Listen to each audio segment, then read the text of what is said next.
నేత్రానంద పర్వంగా కొనసాగిన శ్రీ చౌడేశ్వరి అమ్మవారి జ్యోతుల మహోత్సవం అనంతపురం జిల్లా యాడికి మండల కేంద్రంలో అతి పురాతన ఆలయమైన సంత మార్కెట్ శ్రీ చౌడేశ్వరి అమ్మవారి జ్యోతుల మహోత్సవాన్ని ఘనంగా నిర్వహించారు. తొగటవీర క్షత్రియుల కులదేవత కావడంతో యాడికి గ్రామంలోని తొగటవీర క్షత్రియులు కుల పెద్దలు నిర్ణయం మేరకు పూర్వం నుంచి వస్తున్న ఆచారం మేరకు ప్రతి కార్తీక మాసంలో నెల రోజుల పాటు ప్రతిరోజు రాత్రి అమ్మవారికి ప్రత్యేక అలంకరణ చేస్తూ తొగటవీర క్షత్రియుల కుల సాంప్రదాయం ప్రకారం అమ్మవారి పద్యాలు పాడుతూ నెల రోజుల పాటు ప్రత్యేక పూజలు నిర్వహిస్తారు. అనంతరం కార్తీక మాసం చివరి అమావాస్య రోజున మంగళవారం రాత్రి ఆలయంలో వెలిసిన శ్రీ చౌడేశ్వరి అమ్మవారికి ప్రత్యేక ఆచారబద్ధంగా గ్రామంలోని కొండ కింద వెలిసిన దేవర ఇంటి వద్ద నుంచి మేళ తాళాలు మంగళ వాయిద్యాల నడుమ అమ్మవారి ఆలయానికి కులస్తులు చేరుకుని అమ్మవారికి ఒక్కపొద్దు అనే కార్యక్రమాన్ని నిర్వహిస్తారు.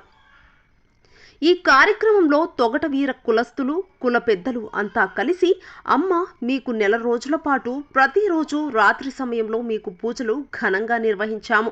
ఈ ఒక్కరోజు ఉపవాసం ఉండండి. మీకు ఈరోజు ఎటువంటి నైవేద్యం పూజలు జరపము. రేపు ఉదయం తెల్లవారుజామున మీ ఆలయంకు జ్యోతులు తయారు చేసుకుని మేళ తాళాలు మంగళ వాయిద్యాల నడుమ 50 మంది కుల బంధువులం మీ ఆలయానికి చేరుకుని ప్రత్యేక పూజలు చేసి మీకు హిందూ సాంప్రదాయ పద్ధతిలో జంతు బలులు ఇస్తాము తల్లి అంటూ వేడుకుంటారు. అనంతరం మంగళవారం రోజు రాత్రి జ్యోతుల తయారీ కోసం జ్యోతులను తయారు చేసే తొగటవీర క్షత్రియుల కులస్తుల్లో ప్రత్యేక నైపుణ్యత కలిగిన కొంతమంది అమ్మవారి భక్తులు జ్యోతుల తయారీ కార్యక్రమాన్ని గ్రామంలోని కొండకింది వీధిలో ఉన్న దేవర ఇంటిలో మొదలు పెడతారు. ఈ కార్యక్రమం సుదీర్ఘంగా 8 గంటల పాటు జ్యోతుల తయారీ వాటి అలంకరణ కార్యక్రమం పూర్తి చేసుకుంటారు. మరొక పక్క దేవర ఇంటిలో శ్రీ చౌడేశ్వరి అమ్మవారి ప్రతిమను ముగ్గురాయి, పసుపు, కుంకుమ, బొగ్గు వివిధ రకాల మిశ్రమాలతో అమ్మవారి రతిని బండపై వేస్తారు. అనంతరం రతి వేసిన అమ్మవారికి వారి కుల పూర్వపు ఆచార సాంప్రదాయం ప్రకారం గ్రామానికి చెందిన ఒక బ్రాహ్మణ కుటుంబం నుంచి బ్రాహ్మణుడు వస్తారు. వారు అమ్మవారికి ప్రథమ పూజను నిర్వహించి తయారు చేసిన జ్యోతులను కర్పూరము నేతితో ఆ బ్రాహ్మణుడు వెలిగిస్తాడు.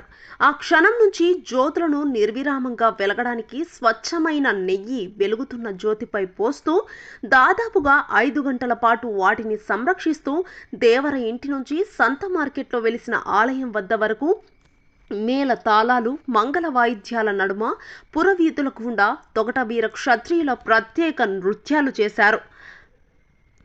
జ్యోతిని ఎత్తుకునేవారు బనిగిని వేసుకుని ప్రత్యేక పంచకట్టు విధానంతో సాంప్రదాయబద్ధంగా నవజ్యోతులను నెత్తిన పెట్టుకుని అమ్మవారి సాంప్రదాయ పాటలతో ఆనందమనే నృత్యాలు చేస్తూ పాటలు పాడుతూ పట్టణంలోని పురవీధుల గుండా వెళ్తారు. జ్యోతిని నెత్తిన పెట్టుకుని నృత్యాలు చేసేవారు సాహసోపేతమైన విన్యాసాలు చేస్తూ నెత్తిన ఉన్న జ్యోతికి ఎటువంటి ఇబ్బంది కలగకుండా అమ్మవారి పాటలకు నృత్యం చేశారు.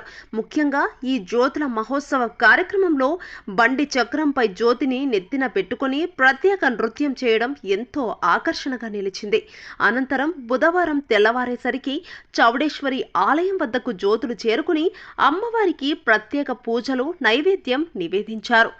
అనంతరం లాలీ లాలోయమ్మ లాలీ మాయమ్మ లాలీ ముత్తుల గుమ్మ బాల చౌడమ్మ లాలి అంటూ ప్రత్యేకమైన పాటతో అమ్మవారిని బుజ్జగించే పాట పాడి జ్యోతుల కార్యక్రమాన్ని ముగిస్తారు. అనంతరం హిందూ సాంప్రదాయ పద్ధతిలో కోళ్లు, జంతుబలులను ఇచ్చి వచ్చిన భక్తులకు తీర్థ ప్రసాదాలు అందజేస్తారు. ఆలయ కమిటీ వారు ఈ జ్యోతుల మహోత్సవం ప్రతి సంవత్సరం విధమైన సాంప్రదాయ పద్ధతుల్లో నిర్వహిస్తారు. తొగటవీర క్షత్రియ కులస్తులు అయితే ఈ జ్యోతుల మహోత్సవానికి కుల మతాలకు అతీతంగా పెద్ద ఎత్తున యాడికి మండల చుట్టుపక్కల ప్రాంతాలే కాకుండా జిల్లా నలుమూలల నుంచే కాకుండా పక్క జిల్లాల నుంచి కూడా పెద్ద ఎత్తున భక్తులు పాల్గొంటారు.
అట్లే పాపా రాజేష్ పోలా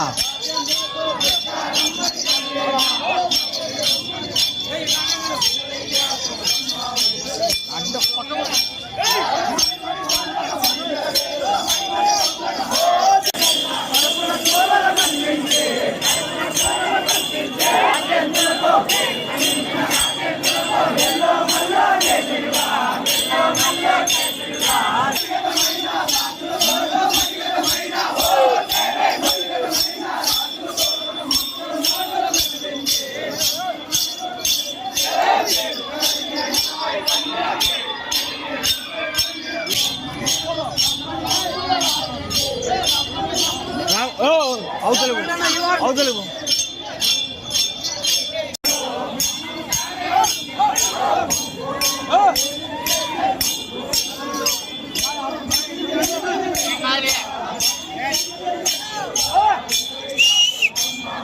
चौड़ेश्वरी माता के